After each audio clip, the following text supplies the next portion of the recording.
They laughed when she first stepped onto the battlefield, whispering that no woman could survive a swarm of enemy fighter jets screaming through the skies. But by the time the smoke cleared, every soldier left standing would remember her name. This isn't just another war story. It's the impossible tale of one soldier who turned doubt into firepower and fear into unstoppable courage.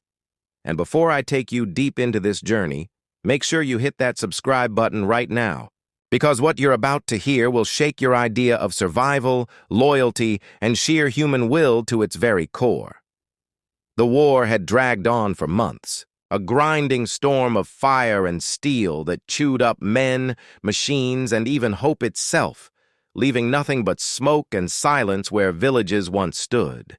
And in the heart of this chaos was a young soldier named Captain Elena Ward, a woman whose name was barely known outside her own unit because no one believed she would ever last long enough to make history. She was small in frame compared to the broad-shouldered infantry around her, her dark hair tied back beneath a battered combat helmet, and though her eyes were sharp with determination, the whispers always followed her, that she was only there to fill numbers, that her presence was some political statement, that when the enemy unleashed its fighter jets and armored divisions, she would be the first to fall. Yet Elena never answered those whispers with words. She answered with training, with discipline, with a stubborn refusal to yield, even when the sky itself seemed to roar with thunder from enemy planes that strafed the ground with rockets and tore trenches apart with bombs, and it was during one such attack that her resolve would first be tested beyond measure, when the call came across the radio that the general, her commanding officer, the man whose strategies kept what was left of their battered army from complete annihilation, had been ambushed and taken across enemy lines.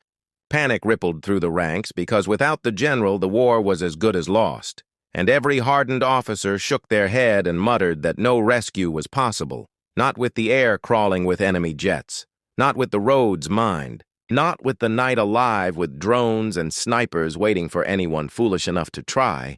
But Elena, standing at the edge of the trench with mud streaked across her face and the smell of smoke filling her lungs, felt something burning inside. That drowned out the fear, an anger at the disbelief around her, a refusal to accept that the man who had believed in her when no one else would was now doomed to die in enemy hands. She looked at the horizon where flames leapt into the sky, and she clenched her rifle, hearing the doubts hiss behind her like venom. Yet her silence was louder than their jeers, for when she climbed the ladder out of the trench and into the storm of fire, no one expected her to come back alive. No one thought a single soldier could outmaneuver enemy jets that shredded columns like paper. But in that moment, she wasn't thinking about the odds. She was thinking only of the general shackled in some dark cell, waiting for a miracle. And she had already decided she would be that miracle. Night fell heavy on the battlefield, the kind of night that made shadows bleed into one another and turned every flicker of flame into a threat. Yet Elena moved like a ghost through it, slipping past her own lines without fanfare, her pack strapped tight, her rifle steady, her heart pounding not with fear, but with focus. Because she knew once she crossed the ridge, she was no longer just another soldier. She was alone, a single body against an army armed with air superiority and endless resources. The first scream of an enemy fighter jet tore the silence apart as she crawled through the mud of an abandoned road, the ground shaking as bombs tore the forest not 50 yards from her, and still she pressed forward using the chaos of destruction, as her shield praying each explosion masked her movement. Twice she had to bury herself in rubble while spotlights swept overhead. Once a drone hovered so close she could hear the faint electric hum of its rotors. But the enemy did not see her, and each time she survived, her blood ran hotter. Her will sharpened, for she knew this was only the beginning, that somewhere deeper within this storm, the general was chained and waiting, and if she had to dance with jets, dodge drones, and crawl through fire to reach him, then so be it, because failure was no longer a possibility in her mind, only the question of how much of herself she would have to sacrifice to succeed. The deeper Elena pushed into enemy territory, the more the world around her transformed into a nightmare of steel and fire, because here the ground was carved with trenches not her own, the air reeked of fuel and burning metal, and every few minutes the terrifying howl of enemy fighter jets split the sky like the sound of death itself, strafing the earth with machine gun fire so relentless it cut trees in half as if they were made of paper. Yet she moved forward with the instincts of someone who had already made peace with dying, her every step calculated, her every breath controlled. And though she was alone, she felt the weight of an entire army's hope pressing on her back, the unspoken knowledge that if she failed, the general would vanish into the silence of captivity, and with him the last chance of holding the line. She crawled through ditches, slipped through barbed wire gaps, waded across streams black with oil, each motion carving deeper wounds into her body, until finally she reached the edge of an enemy airfield hidden between jagged hills, where floodlights swept across the tarmac and dozens of sleek fighter jets crouched like predators ready to strike again, their cockpits gleaming under the moonlight. And at the center of this fortress was a squat concrete bunker with steel doors that screamed of imprisonment. She knew at once the general had to be inside. But the moment she steadied her rifle to study the patterns of the guards, a roar louder than thunder rolled across the valley, and from the sky descended a squadron of returning jets, their engines blasting heat that shook the very ground beneath her belly, and in that blinding noise her chance for stealth evaporated. For one of the guards spotted the faintest glint of her rifle barrel in the moonlight and raised the alarm.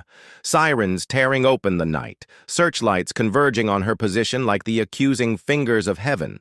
And in that instant, she made the only choice left.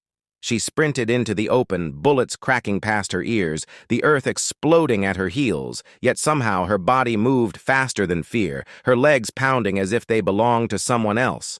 And by sheer instinct, she rolled beneath a fuel truck just as a hail of machine gun fire shredded the air where she had been. The ground shook with the blast of rockets as the jets above opened fire on what they thought was a larger force, their own missiles tearing apart their runway in confusion. And in the chaos, Elena seized her moment, tossing a smoke grenade that bellowed thick clouds across the tarmac, using the confusion to dart between shadows until she reached the wall of the bunker. Her heart pounded as she planted the small charges she had carried, a pitiful supply stolen from a supply crate, praying they would be enough.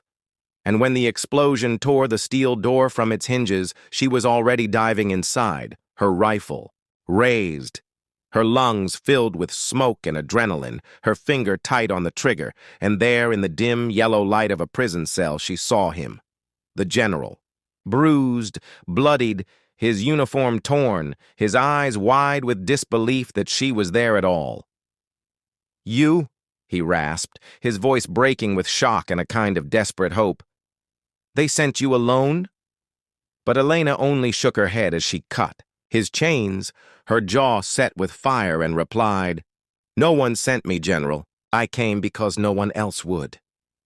The moment was brief, too brief, because the echo of boots thundered in the corridor, the enemy surging to seal the breach, and Elena shoved the weakened man's arm over her shoulder, half carrying him toward the shattered doorway, knowing the true fight had only just begun. And as the wail of jet engines outside rose again, she understood with chilling clarity that surviving the rescue was going to be even harder than reaching it, for the enemy would not allow their prize to be stolen so easily, not by a single soldier the world had already written off as doomed. With the general's weight heavy against her side and the air outside alive with fire, Elena staggered through the smoke and chaos, every step a battle against exhaustion and fear. But her will burned brighter than the flames rising around them, and when enemy soldiers closed in, she fought like a storm unleashed, her rifle spitting fire, her strength carrying the general even when her own legs screamed to collapse. Twice she nearly fell beneath the crush of gunfire. Once a jet's missiles detonated so close the shockwave hurled them into a ditch. Yet somehow she always rose again, dragging him toward the ridgeline where distant friendly artillery now answered back with thunder, And when they finally broke free of the enemy perimeter, collapsing behind shattered rocks as friendly soldiers rushed forward to take the general's weight, the impossible had become real. She had done what no one believed. She could, surviving fighter jets, breaking through enemy lines and snatching their leader back from certain death. As the medics carried the general away, his eyes never left hers, filled with something deeper than gratitude, and the whispers that once mocked her name were forever silenced. For now every soldier in the valley knew she was no token, no pawn, but the iron heart of their survival, the woman who had walked alone into the jaws of death and returned with their commander. And though her body trembled with exhaustion, Elena only looked to the dark sky where enemy jets still circled, her grip tightening on her rifle, a faint fire in her eyes as she whispered to herself that this was only the beginning, because wars are not won by doubt, but by those who refuse to die when the world tells them they must.